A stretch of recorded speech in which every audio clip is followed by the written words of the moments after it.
Hey everybody, Norm from Tested here. Jeremy from Tested. And welcome back to Projections, where we had a lot of recap from last week's event, which was the Game Developers Conference. You got to go. You were on assignment elsewhere, so let me bring you up to speed, Norman. One of the things that I saw was a new thing from Vertigo Games. Now, we know them from The Fisherman's Tale more recently, but also from, of course, Arizona Sunshine. Love it. The multiplayer zombie-based shooter that we enjoyed pretty early on. I mean, they've been doing VR for a while now. Yep. Well, they had the bright idea to take Arizona Sunshine and put it into a location-based kind of experience. Now, location-based, as we know, is a experience that you're supposed to only be able to have on location, right? Yeah. Big setups in malls, in dedicated play spaces, VR arcades.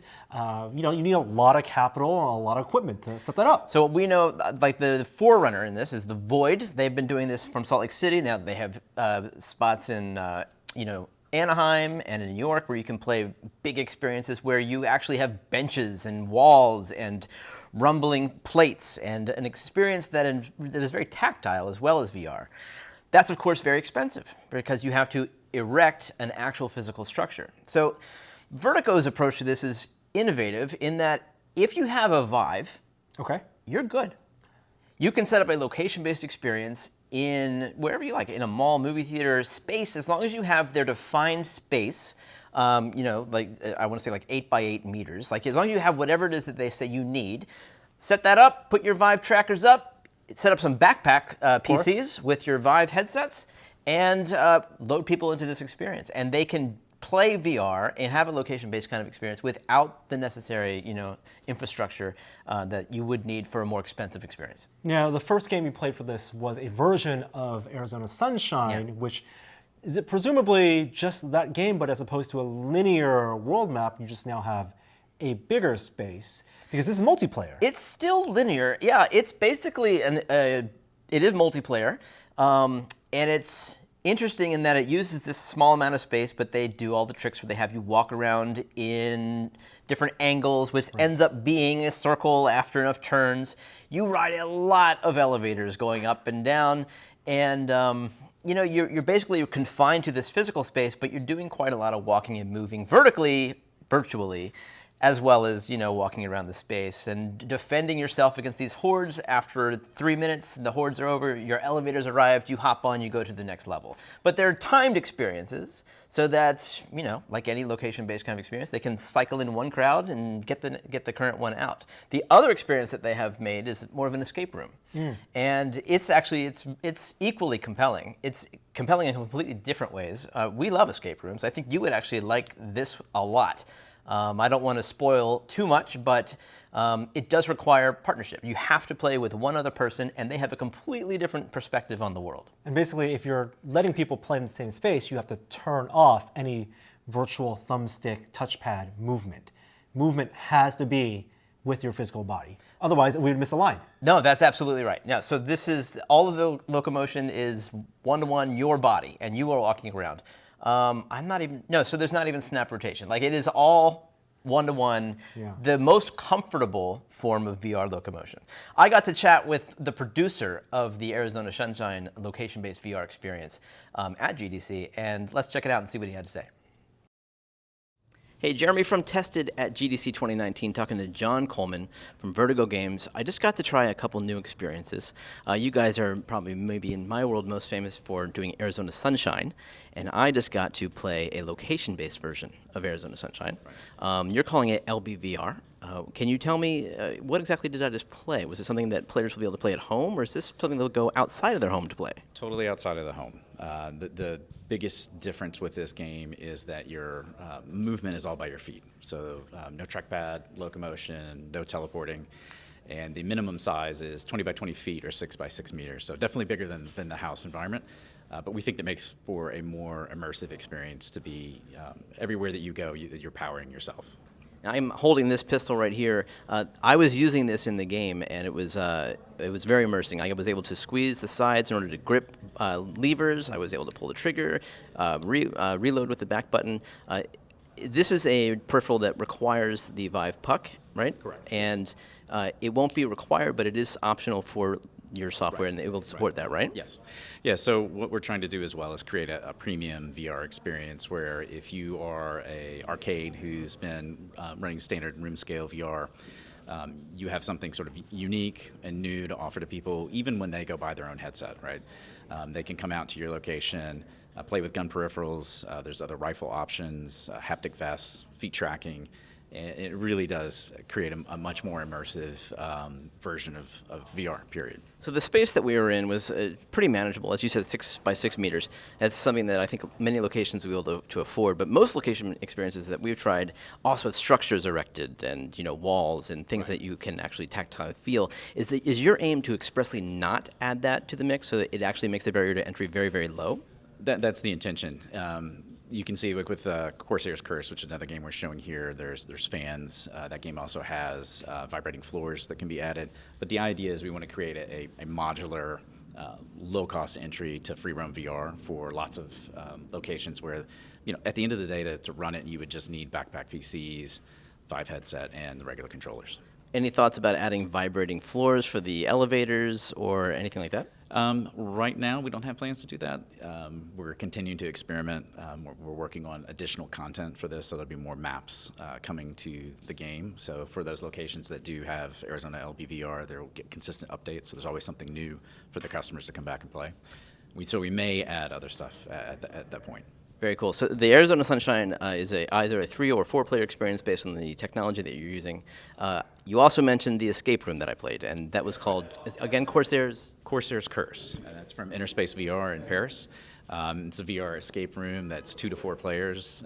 The group splits into 2 teams, and there's a series of puzzles that they have to solve. Some are, as you experience, some are independent puzzles, and some require teamwork.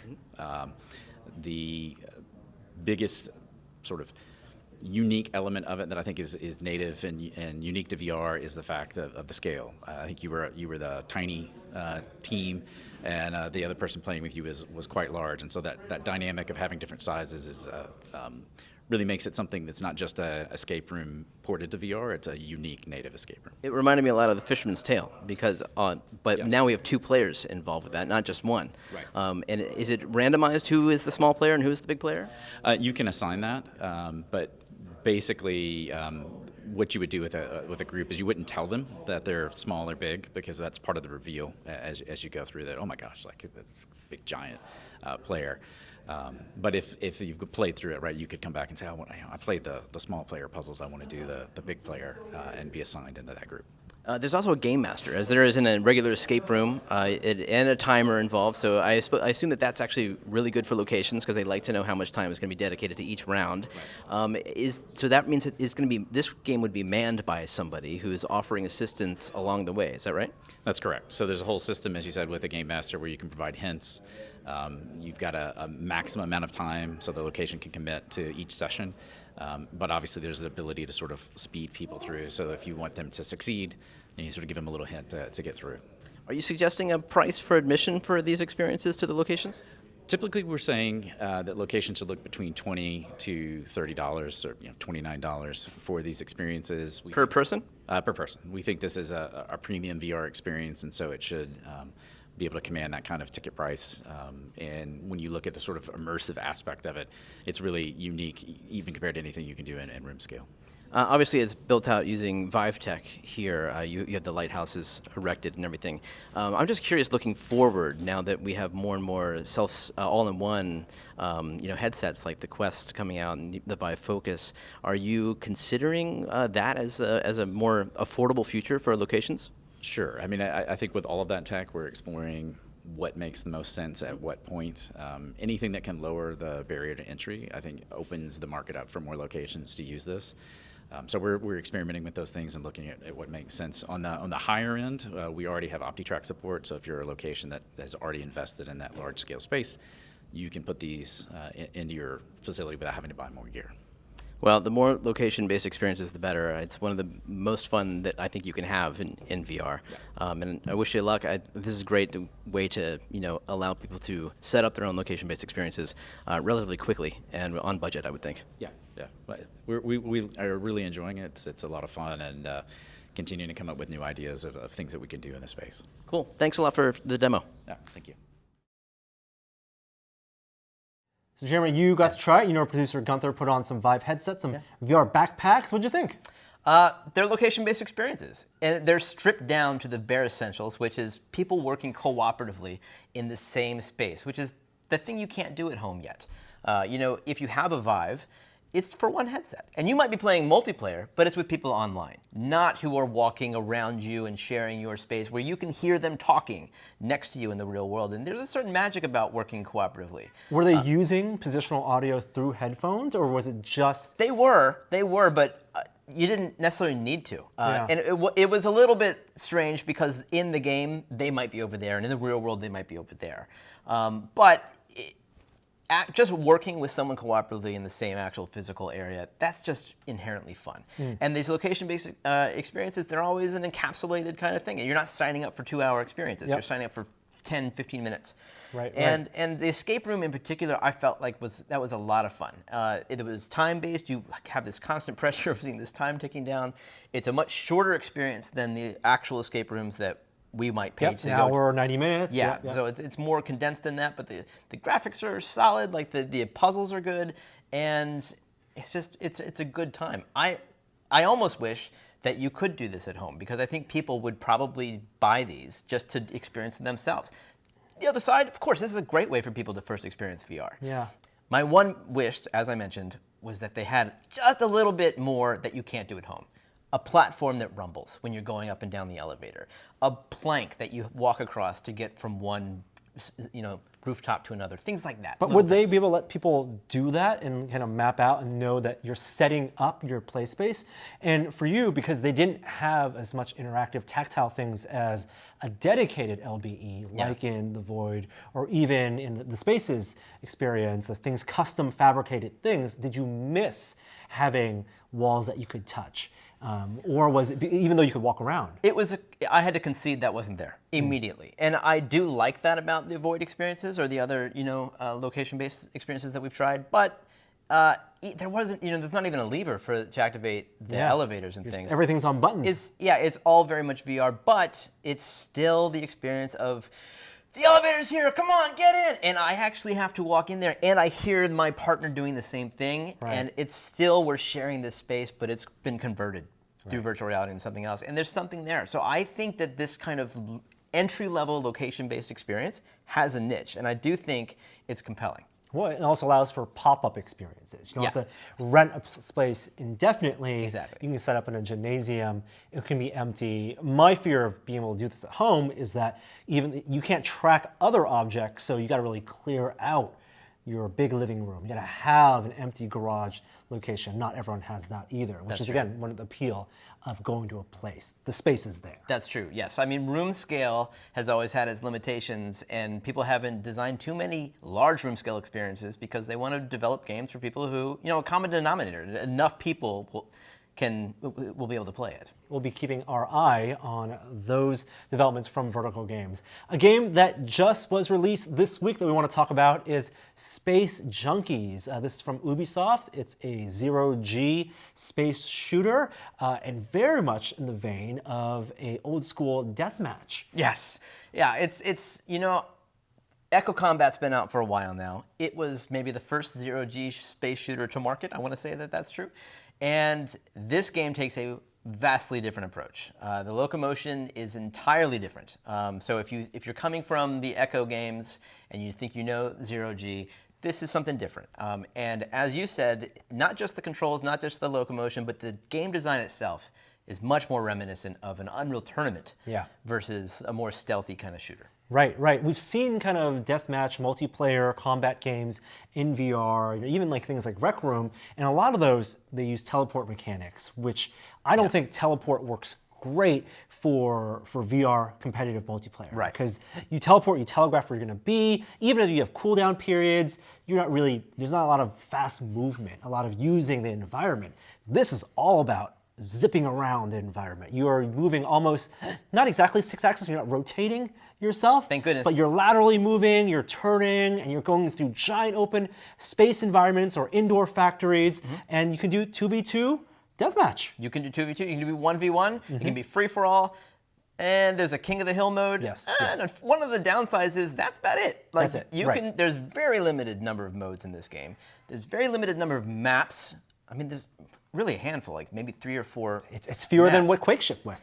So yeah, I mean, I really like this game. I really want to play this game a lot because it's compelling. I like respawning. I don't like the Battle Royale games that have taken the internet by storm because I like to respawn. I'm a run and gun kind of player. I like to get in there and mess up and try again. And this game lets you do that. You respawn, you're given one random weapon before you enter back into the battlefield, and then you can grab another one. And there's a handful of really interesting weapons. There's machine guns, shotguns, railguns, Slingshot. rocket launcher, and splash damage with some of these. Some of them are more specific. And it's all, like, the graphics are all over the top, and it's super fun. And the announcer's flamboyant, and he's funny. And so it takes itself kind of not so seriously. The problem is, like, there's just not quite enough game there. It's a $40 game. Right. And people are already getting pretty good at this. One of the things they're thinking could be that they want people to play these limited number of maps, these modes, to get really good, so that when people are really good, you're like memorizing, just like in UT, the respawn locations, Right. where the weapons are, and you're zipping around really elegantly. You can master the experience and master the levels and the way you move around, because there are a lot of different ways to go about your attacks. Even when you're doing free-for-all, you have these weapons, which I think in VR, there's always that, like, is it easier to shoot someone far away? And there are a lot of snipers, and people who are really good can snipe from far away. Or how do you make it fun for a long-distance combat game and also fun for close quarters combat? And I'm not sure this game balances that perfectly. Really? Yet. I feel like we don't know yet. Like, we're not good enough to make that judgment. I mean, there's a lot of flexibility in your loadout. Before you even enter the game, you can go into a series of really well-done menus where you're choosing not just what your weapons look like, but what augmented things you have on your shoulders. So you can scroll through a bunch of options. You've got med pack, you've got an EMP, you have a shield, Decoy, a balloon. lure, which is really funny. Like, you just erect a version of yourself who actually mirrors your movements. Yeah, that's really cool. So your character will stand there. You can be in the shadows, and then if anybody goes near it, it will explode and hurt them. But more importantly, they think that's you, and they're out in the open, and you can take a shot at them. Yep. There's a sword, which speaks to your point about melee. Like, there's clearly a melee game here, and that sword is devastating. I'm pretty sure it's a one-hit kill if you can get close enough and don't use it, because it's sort of like Link's. When you're all powered up in Legend of Zelda, you swing your sword, it fires out. This does that. And then has a reload time to recharge back up. A shield as well. And it's not infinite health. It's not regenerative health either. No. You're picking up health packs, picking up armor. It has that old school PC team deathmatch feel to it. People have gotten really good. In one day. In one day. I mean, we played the open beta, and we've played at events before, and we played the release yesterday. And by the end of yesterday, when the game came out, it's like people are already, like, incredibly good at this Very game. high levels, just sniping you from across the map.